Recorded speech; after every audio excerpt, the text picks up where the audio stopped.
Existe una quinta dimensión, más allá de lo conocido por el hombre. Es una dimensión tan vasta como el espacio y tan atemporal como el infinito. Está entre la luz y la sombra, entre lo natural y lo sobrenatural. Y se encuentra entre el pozo de los miedos del hombre y la cumbre de su conocimiento. Es la dimensión de la fe. Es una zona que llamamos la dimensión desconocida. Saludos familia, gente en la roca, qué bueno que están conectados con nosotros el día de hoy. Pues vamos continuando con nuestra serie, como pueden ver, la dimensión desconocida. En lo personal, a mí me gusta mucho la serie de la dimensión desconocida porque no solamente es ciencia ficción, pero te pone a pensar en cómo van las cosas de la vida. Te pone a causar o reflexionar ciertos aspectos de la vida. Lo que estamos viendo en esta serie, que va conforme a nuestra palabra del año, vayan y hagan discípulos. Que tú y yo, cuando Jesús nos envía, cuando nos manda a ir y compartir nuestra fe con los demás, vamos caminando en esa dimensión desconocida. Vamos caminando por fe. Vamos caminando en ese área, en ese lugar donde fe y temores se encuentran. Donde hay esas luchas internas. Un lugar donde parece que no hay respuestas. Pero si buscamos y sabemos cómo buscar, estamos aprendiendo de cómo podemos navegar por esa dimensión desconocida. Una de mis historias y películas favoritas son los misterios. No sé si te gustan esos tipos de historias de suspenso, no de terror, no me gustan los de terror, pero como suspenso o misterio, esas historias que tú ya vas pensando en cierta forma y vas averiguando y como, sí, va así, va así. Ahora van a hacer esto, van a hacer aquello. Y ya tienes la respuesta en tu mente de cómo es la solución de tal historia, ¿no?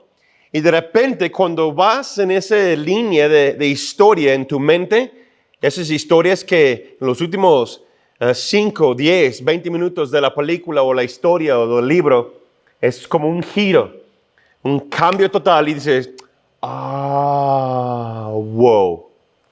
No sé si me explico, ¿no? A mí me gusta mucho esos tipos de historias, esos misterios que te hacen sentir como inseguro en un momento, pero después te da la razón, como ese foco que prende en tu mente. Muchas veces a lo largo de la vida, si tú vas caminando en esa dimensión desconocida, y ya vas experimentando en ello, hay momentos que son así. Que Dios te va llevando, caminando por esos misterios que pueden existir y tú ya crees que ya sabes cómo va la onda, por decirlo así. Pero después, una noche antes de tomar una decisión o hay una circunstancia que cambia el asunto y te hace sentir como inseguro, pero nervioso, pero hay paz en tu corazón y vas caminando por esta nueva dimensión de la fe y te hace pensar. Y después, en el momento, tal vez no lo entiendes, pero después miras atrás y dices, wow, fue así. Alguien que escribía historias como así o ensayos así, era un poeta, ensayista que se llama T.S. Eliot. Nació en St. Louis, Missouri, en septiembre de 1888 y falleció en enero de 1965. En una de sus obras describió la vida de esta manera. Todo nuestro conocimiento nos acerca a nuestra ignorancia. Y toda nuestra ignorancia nos acerca a la muerte. Pero más cerca de la muerte, no más cerca a Dios. ¿Dónde está la vida?, pregunta él. ¿Qué hemos perdido al vivir? Si pones a meditar sus preguntas que él comparte en una de sus obras, eso es posible, ¿no es así? ¿No es cierto? perder la vida mientras la estás viviendo. ¿Por qué? Porque no conoces lo oculto o los misterios de Dios. Como dice una frase en inglés, hindsight is 20/20. La vista hacia atrás es 20/20. O sea, una visión perfecta. Y hay otro dicho que dice que no sabemos cuando estamos viviendo en los grandes momentos, grandes tiempos, hasta que pasamos por ellos, ¿no? Pero si nosotros podemos aprender de cómo navegar y aprender cuáles son esos misterios ocultos de Dios, eso nos puede dar una cierta revelación de lo que Dios desea para nuestras vidas.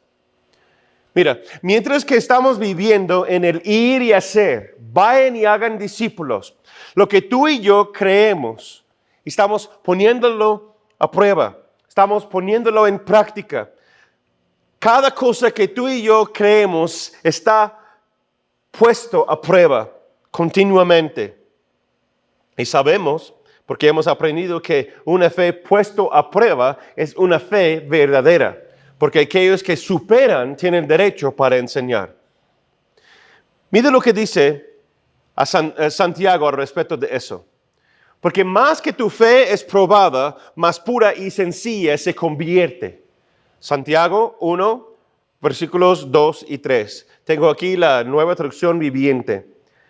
Dice, amados hermanos, cuando tengan que enfrentar cualquier tipo de problemas, considérenlo como un tiempo para alegrarse mucho, porque ustedes saben que siempre que se pone a prueba la fe, la constancia tiene una oportunidad para desarrollarse. Déjame repetir lo último. Siempre que se pone a prueba la fe, la constancia tiene una oportunidad para desarrollarse. La constancia, otra traducción dice paciencia, tiene una oportunidad para crecer. Tiene una oportunidad para convertirse en algo nuevo, algo mejor. ¿Cómo? A través de las pruebas. Entonces, cuando tú y yo vamos caminando por esa dimensión desconocida, cuando vamos a lo desconocido, vamos viviendo de oportunidad a oportunidad. Una oportunidad para desarrollar mi fe, una oportunidad para crecer en ciertas áreas de mi corazón y de mi mente y de mi alma. O como dice Pablo, que nosotros vamos viviendo de gloria en gloria. Ve lo que dice 2 Corintios 3, 18. Que tú y yo estamos mirando como en un espejo. Y la misma palabra se revela a nosotros. Lo que hay en lo desconocido, en este caminar de fe, se revela en nosotros ahora algo que nos lleva a gloria en gloria. Porque nosotros debemos estar mirando en ese espejo. Nos revela quién es la persona de Cristo Jesús. Y la palabra de Dios nos da una inspección de cómo estamos. Entonces nuestra fe está siendo puesto a prueba. Pero ¿qué es lo que me sostiene mientras que voy pasando a oportunidad de crecer? O a prueba a prueba. ¿Cuáles son las cosas que me dan certeza mientras que estoy manejando, navegando por la dimensión desconocida? No sé si han visto las películas de los astronautas o que están en el espacio, ¿no? Que tiene su traje, tiene como una ancla, las llaman anclas o lo tienen como un cierto lugar que la van conectando a su traje para que puedan flotar y ir a lugar, tomar paso a paso, donde se pueden conectar. A uno de mis amigos me estaba contando acerca de como la escalar montañas, que está tomando clases de eso. Que igual tiene cierta forma que llegas a un momento que no hay anclas, no hay cuerda, no hay algo que te pueda sostener hasta que llegas al siguiente punto y clavas tu ancla en ese sitio y tienes ese ancla, ese gancho que lo conectas y luego sigues caminando y intercambiando tu cuerda, tu seguro, ¿no? Por decirlo así. Mientras tú y yo estamos caminando y navegando esa dimensión desconocida, que vamos viviendo en esa área de fe, pues estamos, a veces se siente como a lo ciego, ¿no es cierto? Yo no creo en una fe ciega, pero yo creo en la certeza de la palabra de Dios, y Dios nos va llevando a gloria en gloria porque Él nos sostiene. Como hemos visto durante esta serie, Él quiere ser nuestro Dios, nuestra fuente, y nosotros seamos su pueblo. Pero ¿qué es lo que me sostiene mientras que voy a prueba a prueba? ¿Cuáles son esas anclas que me pueden sostener y dar paz y certeza? En mi experiencia personal, cuando estoy tentado, cuando me siento desanimado, cuando cuestiono mi propósito en Dios, sí, también los líderes, los pastores cuestionan, sí, sus propósitos en Dios, en lo que Dios quiere para nuestras vidas.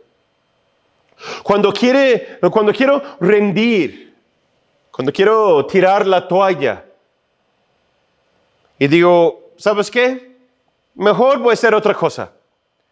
Recuerdo el mandamiento de Cristo Jesús, y la semana pasada también lo vimos en Mateo 22, 37. Jesús le respondió y dijo, amarás al Señor tu Dios con todo tu corazón, con todo tu alma y con todo tu mente. La semana pasada vimos el corazón. Ese lugar desconocido dentro de nosotros, lo cual que guardamos y apartamos. Pero si permitimos que el Señor entra, nos renueva, nos perdona y nos lleva a un lugar más seguro en nuestro corazón.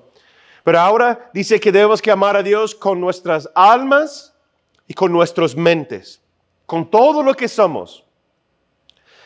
Y al vivir la dimensión desconocida, yo he experimentado, y les voy a dar una advertencia, el enemigo te atacará en esas dos áreas continuamente. ¿Sí? En tu alma y en tu mente. En tu alma es tu persona. En tu alma es donde existe la inquietud, incertidumbre, la ansiedad. Es algo que se crea dentro de tu corazón, o más bien dentro de tu alma, dentro de tu ser. En tu mente es donde existen las dudas y nos lleva por el camino de la incredulidad. Entonces, ¿cómo podemos amar a Dios con toda nuestra alma y con toda nuestra mente en esta dimensión desconocida mientras que estamos viviendo y caminando?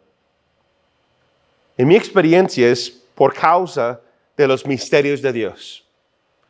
En otras palabras, los misterios de Dios son las anclas en mi alma, en mi mente, lo cual que Dios desea enseñarme, mostrarme, para que yo pueda vivir en y con la certeza y fe inmovible para llegar a los propósitos eternos y cumplir con los propósitos eternos, lo cual que Dios tiene para mi vida. Si están tomando nota, el día de hoy, también las siguientes semanas, se llama Los Misterios de Dios. Los Misterios de Dios. Lo que a mí me ayuda a continuar es la revelación que he recibido y la revelación que recibo de los misterios de Dios. Y ahora yo quiero compartir un poquito de lo que es eso y vamos a ver lo que dice Pablo al respecto. 2 Corintios, capítulo 2, versículos 6 al 10. Está hablando de personas cuando utiliza la palabra los que han alcanzado la madurez. No está diciendo que aquellos que son mejores que otros, sino que aquellos que tienen un mayor entendimiento y han experimentado vivir en esa dimensión desconocida. Los que han puesto a prueba su fe, lo han superado al maligno y van caminando en gloria en gloria. No quiere decir que han alcanzado el máximo nivel, sino que han llegado a la madurez de saber que cómo pueden superar a sí mismos y las pruebas que existen en esta vida. Ese es el contexto en el cual que está hablando Pablo, ¿de acuerdo? Ok, versículo 6 dice, entre los que han alcanzado la madurez, si hablamos con sabiduría, pero no con la sabiduría de este mundo, ni la de sus gobernantes, las cuales perecen. Más bien hablamos de la sabiduría oculta y misteriosa de Dios, que desde hace mucho tiempo Dios había predestinado para nuestra gloria. Sabiduría que ninguno de los gobernantes de este mundo conoció, porque si la hubiera conocido, nunca habrían crucificado al Señor de la gloria. Como está escrito, las cosas que ningún ojo vio, ni ningún oído escuchó, ni han penetrado en el corazón del hombre, son las cosas que Dios ha preparado para los que lo aman. Pero Dios nos las reveló a nosotros por medio del Espíritu, porque el Espíritu lo examina todo, aun las profundidades de Dios. Aquí vemos una explicación de cómo es la sabiduría y el entendimiento bíblicamente. Una nota aquí, si tú quieres entender más de lo que es Dios y de y quién es Dios, viene por 3 fases. ¿Sí? Lo llamo las fases o el orden de entendimiento. Viene primero por razonamiento. Segundo, investigación. Y tercero, revelación.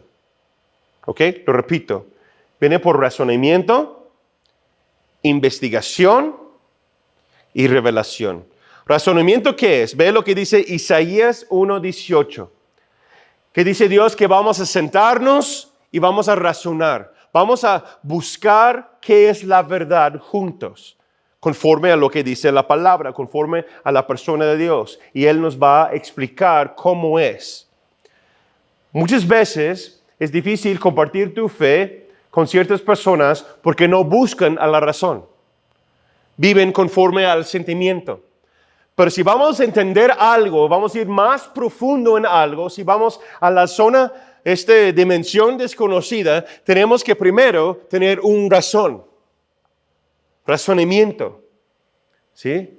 Que la salvación no viene por obra, sino viene por la gracia, que yo pongo mi fe en la persona de Cristo Jesús, que tú y yo tenemos pecados, mi razonamiento me enseña y me dice que yo tengo condenación, porque soy culpable de esa transgresión que yo he cometido.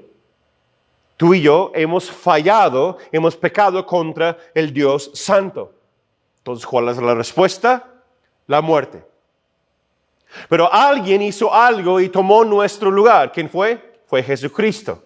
Jesucristo tomó nuestro lugar, nuestra condenación, nuestro pecado y murió en la cruz en nuestro lugar. Entonces dice, mi razonamiento me enseña lo que dice la palabra de Dios, que mi razonamiento, mi conciencia me enseña, si yo confieso con mi boca y creo en mi corazón, tendrás salvación. Es lo más lógico que yo he escuchado, ¿no? La fe es lógica, hay razonamiento. Vamos a sentarnos y vamos a practicar como un corte de la ley. Aquí está la transgresión, aquí está la multa, alguien tiene que pagarlo. Razonamiento me dice que eso es la condena. Pero alguien tomó mi lugar, yo puedo decir gracias Jesús. Mi razonamiento ahora me libera y me enseña que Cristo es el camino a la vida eterna. Pero no solamente es razonamiento, eso es usar tu mente físicamente, buscar a la razón, sentar a practicar. Después sigue la investigación. Eso es el estudio de la palabra. Ve lo que dice 2 Timoteo 2:15. De hecho, es el versículo clave de nuestro instituto, el Instituto Bíblico. Líderes con Integridad, IBC Online, es muéstrate aprobado, que sabes discernir y entender bien la letra y la palabra de Dios, que te pones a investigar, te pones a estudiar, vas a la escuela, ¿no? Vas a la escuela bíblica, tomas los pasos de discípulo, vas creciendo, recibiendo esta investigación, ese estudio, vas aprendiendo y recibiendo mayor conocimiento de la palabra. Pero hay algo que sobrepasa razonamiento y el estudio, ¿sí? O la investigación. ¿Cuál es y qué es? Revelación. Y en esa sabiduría es lo que Pablo está hablando. Pablo dice que nuestro razonamiento, nuestra investigación, la palabra de Dios nos ha traído a cierto nivel que vamos superando al maligno y vamos llegando a la madurez en Cristo Jesús. Pero esa sabiduría, como dice el versículo 8, sabiduría que ninguno de los gobernantes de este mundo conoció. ¿Cuál es esa sabiduría? Es ese conocimiento que viene por revelación.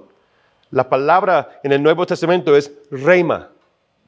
La palabra viene por rhema, el oír, la revelación de la palabra de Dios. Fe viene por el oír, el escuchar de la palabra rhema de Dios. O sea, es cuando la palabra que tú lo lees, lo estudias, pero el Espíritu Santo lo revela lo que hay en tu mente, en tu corazón.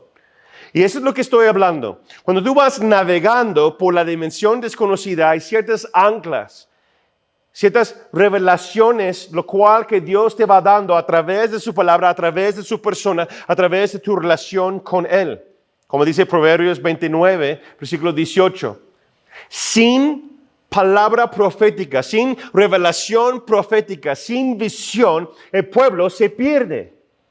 Entonces yo necesito una ancla para mi alma, una ancla para mi mente, que es esa revelación que viene solamente por Dios, que va a dar paz a mi alma. Eso se convierte en paz en mi mente, porque más revelación profética en esas siguientes áreas en tu vida, más certeza y confianza tendrás mientras que vas navegando la dimensión desconocida. ¿Cuáles son? Los llamo los misterios de Dios. Aquí puede ser que hay más, pero quiero mencionar 4. En las siguientes semanas vamos a estar hablando de cada uno de ellos. El misterio de su gracia. Es una ancla que necesito tener revelación de qué es. Número 2, el misterio de su palabra. Dios se hizo carne, el verbo se convirtió en hombre. Cuando yo tengo mayor revelación de eso, hay paz en mi alma. Mi fe es fortalecida. 3, el misterio de su gloria, de su persona. Y número 4, el misterio de su iglesia.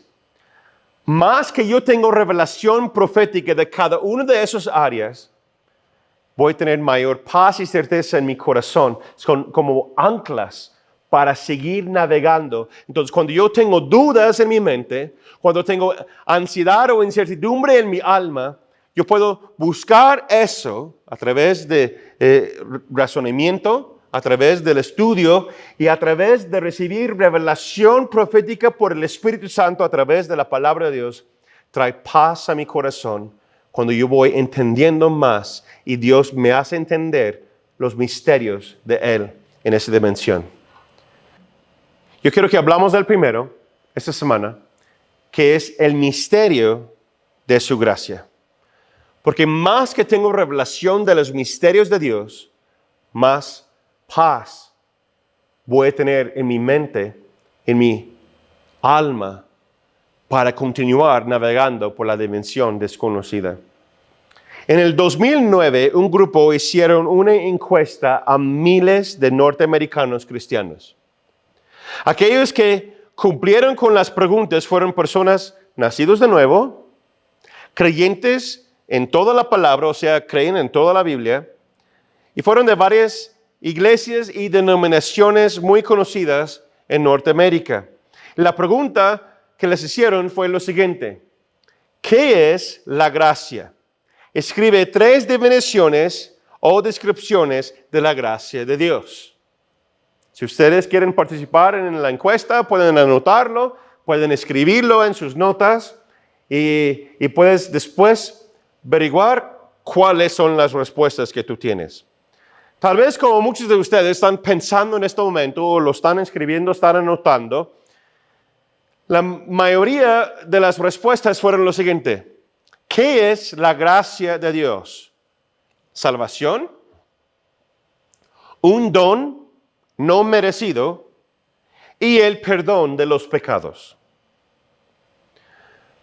Punto aparte, es bueno saber que mayor parte de los cristianos en Norteamérica sabemos y creen que la salvación no es por obras, No es por actos religiosos, no es por tradición, no es por bautizarte en agua o tratando de ser una buena persona, sino la salvación viene por gracia. Es algo bueno que vemos de muchas personas contestaron así. Sin embargo, solamente 2% de esas personas contestaron que la gracia de Dios es poder o empoderamiento para vivir la vida cristiana. Poder o empoderamiento para la vida cristiana. Y bíblicamente eso es la verdadera definición de la gracia de Dios. Acompáñame a 2 Corintios 12, versículo 9. Pablo escribe y dice lo siguiente: me ha dicho, bástate mi gracia, porque mi poder se perfecciona en la debilidad. Lo repito, me ha dicho, bástate mi gracia, porque mi poder se perfecciona en la debilidad. Aquí Dios está hablando acerca de su gracia. Dios se refiere a su gracia como poder o empoderamiento. Nota aquí, Dios no dijo, bástate mi gracia, tienes salvación. Bástate mi gracia, eres sano. Bástate mi gracia, tú vas viviendo una buena vida, puedes ser buena persona. No, dice, bástate mi gracia porque mi poder se perfecciona en tu debilidad. Entonces, en otras palabras, Dios literalmente está enseñándonos y diciéndonos que el misterio de su gracia es poder. Poder para superar la tentación. Poder para no caer en el pecado. Poder para vivir y caminar en y con santidad. Poder para ser más como Cristo cada día de tu vida. Un ejemplo para que lo podamos entender más. Vamos a decir que un doctor logró llegar a cierto nivel que puede tener una transfusión de la plenitud de cualquier persona, cualquier talento, ¿sí? Un doctor viene contigo y te explica que ahora existe la tecnología para darte la plenitud de cualquier atleta, cualquier científico, cualquier músico o artista. ¿Sale? De arte, pues. Llega la plenitud de ser una transfusión en ti que tú recibes la plenitud de atletas. A ver, ¿cuántos futbolistas hay aquí? Yo sé que los Guardianes, cada martes, comercial, cada martes, los Guardianes, grupo de hombres, juegan fútbol, después tienen su devocional, ¿no? Vamos a decir que ahora existe que tú puedes tener la plenitud de Messi. Y si no eres futbolista, ok, vamos a decir que le gusta el básquet, no sé, Michael Jordan, por ejemplo. Tú puedes tener una transfusión y que tú recibes la plenitud de ese atleta.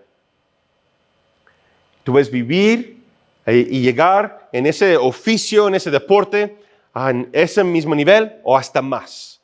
100% asegurado. O como un científico, un cerebro, como Alberto Einstein.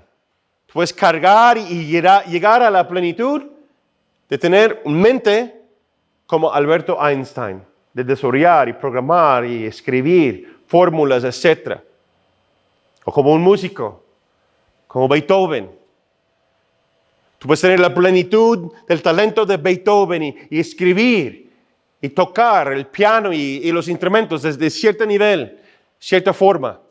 Yo sé que los músicos están burlándose un poquito porque después era sordo y cortó las patas de su piano y tuvo que tocar así. Bueno, no estamos hablando de eso, estamos hablando de las obras de arte que él escribió en la música. O como otro artista, Miguel Ángel. Pues pintar y tener la plenitud de tal persona. ¿Deseas aceptar la transfusión? 100% seguro, sin riesgo, y va a funcionar. Pues claro que sí, ¿no es cierto? Claro que sí. No solamente juegas bien, no solamente tocas bien, o puedes pintar bien. y sobresales en tu área, pero si no, todos los demás van a querer lo que tú tienes. Todos van a querer también tener la misma transfusión de la plenitud de tal talento y tal persona. ¿Tú sabes algo? Juan nos enseña que una transfusión tal cual sí existe. Ve lo que dice Juan, capítulo 1, versículo 16. Porque de su plenitud tomamos todos, hablando de Cristo, y gracia sobre gracia. Porque de su plenitud tomamos todos, y gracia sobre gracia. Ver el lenguaje, ver la forma en cómo Juan lo describe, la gracia de Cristo, la gracia de Dios. En el Nuevo Testamento, Dios no nos presentó a la gracia como salvación. Dios no presenta su gracia como el perdón de los pecados, aunque sí es parte de eso. Sino cuando la gracia de Dios está presentado a nosotros por la primera vez, se presenta como la impartición de la plenitud de Jesucristo. ¡Wow! Espero que alguien reciba revelación del misterio de Dios, el misterio de su gracia, el día de hoy. Y lo que estoy diciendo es que cuando tú recibes la gracia de Dios en tu vida, tú te acercas a la gracia de Dios y pides por más gracia de Dios en tu vida. Claro que sí, lo que tú y yo no merecemos, pero dice ahora que tenemos el derecho de llamarnos hijos de Dios. Lo que estamos diciendo que es la impartición de la plenitud del mismo hombre, Jesucristo, que llega a nosotros.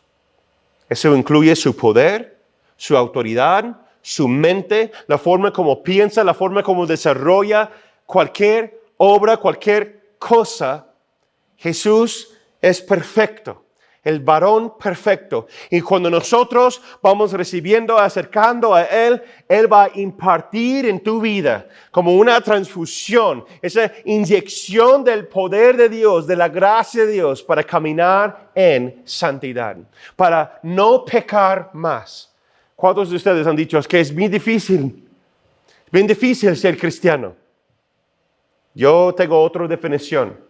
Hay personas que dicen, no, es bien difícil buscar a Dios y seguir a Dios y obedecer a Dios y ser cristiano. La verdad no es tan difícil. Solamente tienes que obedecer y caminar en la gracia de Dios. Porque no es por obras para que nadie se jacte, sino que Él ha hecho obra en nosotros y Él vive ahora en mí. Él vive ahora en ti y te da la revelación y el poder de cómo caminar y vivir en esta tierra, en esta vida y navegar la dimensión desconocida. Cuando yo dependo de la gracia de Dios, yo puedo experimentar y caminar en otro nivel de fe. Puedo tener la certeza en mi alma, en mi mente. No voy a tener dudas como antes porque yo tengo la certeza de quién soy yo en Cristo y quién es Él en mí.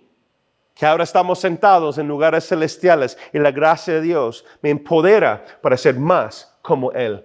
Porque la gracia de Dios cuando está en nosotros es tener Cristo mismo en y a través de nosotros. La gracia de Dios nos dio la naturaleza de Jesús cuando fuimos salvos. Pero necesitamos gracia sobre gracia, o sea, más y más gracia, para dar poder a nuestra naturaleza para vivir como Jesús. Por eso necesitamos acercarnos más. ¿Por qué? Porque tú y yo, aunque más que deseas, no somos superhéroes. Aunque unos creen que soy Batman, pero eso es otro tema. ¿No? No somos superhéroes, nos cansamos. No se trata de una oración y una vez para siempre y estamos bien. No tenemos el poder suficiente para navegar en esa nueva dimensión. Tenemos momentos de dificultad, tenemos dudas, tenemos cargas, tenemos enfermedades. Por eso necesitamos acercarnos a Él para recibir mayor gracia, mayor poder para caminar en santidad, para negar a mi carne, para negar las tentaciones de este mundo, porque yo no puedo hacerlo con mis propias fuerzas. Necesito depender de alguien superior, alguien más, quien es Cristo Jesús. Por eso el escritor de Hebreos nos dice lo siguiente, Hebreos 4:16, acerquémonos pues confiadamente al trono de la gracia para alcanzar misericordia y hallar gracia para el oportuno socorro. ¿Ves que la gracia no se trata solamente del perdón o la salvación? La gracia de Dios es poder para superar. Es poder para transformar nuestra mente. Es poder para cambiar nuestros hábitos. Negar a nuestra carne o la naturaleza pecaminosa. Que ya no seguimos atrapados bajo estas ideas de este siglo. Sino esa gracia también me empodera para someterme y caminar bajo la poderosa mano de Dios. Tú y yo necesitamos mayor gracia en nuestras vidas, porque no podemos hacerlo solos, ¿verdad que no? La gracia es un don. La salvación es un don de la gracia. El perdón es un don de la gracia. La sanidad igual es un don de la gracia, igual como la provisión. Todas esas virtudes son manifestaciones de la gracia de Dios y su favor sobre nuestras vidas. Si requiere más algo, tengas necesidad de Dios y deseas o pides algo a Él, pídele por mayor gracia, acércate a Él, busca a Él, pídele revelación de su misteriosa poder que se llama la gracia de Dios. En conclusión, les invito a que se pongan de pie los que están en reunión presencial, los que están mirando online. Gracias a Dios por cada uno de ustedes. Aquí tenemos un grupo de personas, un equipo de personas, deseamos orar junto contigo. Tenemos personas al pendiente en campus online que estamos ahí esperando tus comentarios, tus preguntas. Podemos estar ministrando y orando por cada uno de ustedes. No solamente estamos aquí para aguantar. La gracia nos da la habilidad a superar o ir más allá de nuestras habilidades naturales. Viene por fe y el oír la revelación de Dios en nuestro corazón. Entonces, si estás batallando en cualquier área de tu vida, yo quiero orar, yo quiero pedir que Dios revela más su poder, su gracia a tu corazón, a tu alma y a tu mente. Damos gracias, Dios, por este día. Gracias, Jesús, porque tú tomaste nuestro lugar en la cruz. Que no es por obras para que nadie podamos jactar, nadie puede decir que mira lo que he hecho yo. Que solamente fuiste tú, Jesús, que moriste en nuestro lugar. Entonces la salvación viene por tu gracia y por nuestra fe y confesar que tú eres Dios. Yo pongo mi fe en ti nuevamente el día de hoy. Confiésalo a Él. Créelo. Confiesa con tu boca y cree en tu corazón que Jesús es el único camino, que Jesús es Dios y murió en tu lugar, en mi lugar. Decimos gracias, Jesús. Me arrepiento de mis pecados. Te recibo como mi Señor. Y si estás batallando con la tentación, con cualquier pecado, si tienes dudas, incertidumbre en tu alma, dudas, incredulidad en tu mente, confiéselo al Señor, confiéselo a alguien más. Aquí estamos para orar junto contigo. Decimos, Señor, perdónanos por nuestra incredulidad. Perdónanos, Señor, por no confiar y creer en ti. Hoy decidimos a creer, a tomar ese paso a la dimensión desconocida y que tu gracia, Señor, nos empodera para negar nuestro pecado, para alejarnos de las cosas de este mundo, de poner a ti primero en nuestras vidas. Gracias, Jesús. Espíritu Santo, te pido en este momento que estás trayendo revelación a cada corazón, cada mente, cada alma, que podemos acercarnos el día de hoy. Pero tú dices, pastor, me siento tan débil, me siento que yo no puedo. Dice la Escritura, lo digo una vez más, confiadamente acerquémonos al trono de gracia para alcanzar misericordia y hallar gracia para el oportuno socorro. Tú eres nuestra ayuda, tú eres nuestro consolador. Gracias, Espíritu Santo, gracias, Dios, porque estás ministrando a corazones aún en este momento. Te pido, Señor, que nos enseñes, nos guíes a gloria en gloria, oportunidad a oportunidad, para que nuestra fe pueda seguir creciendo y madurando. En el nombre precioso de Cristo Jesús, decimos amén y amén. Los amamos, los queremos mucho. Aquí estamos próxima semana. Que Dios te bendiga.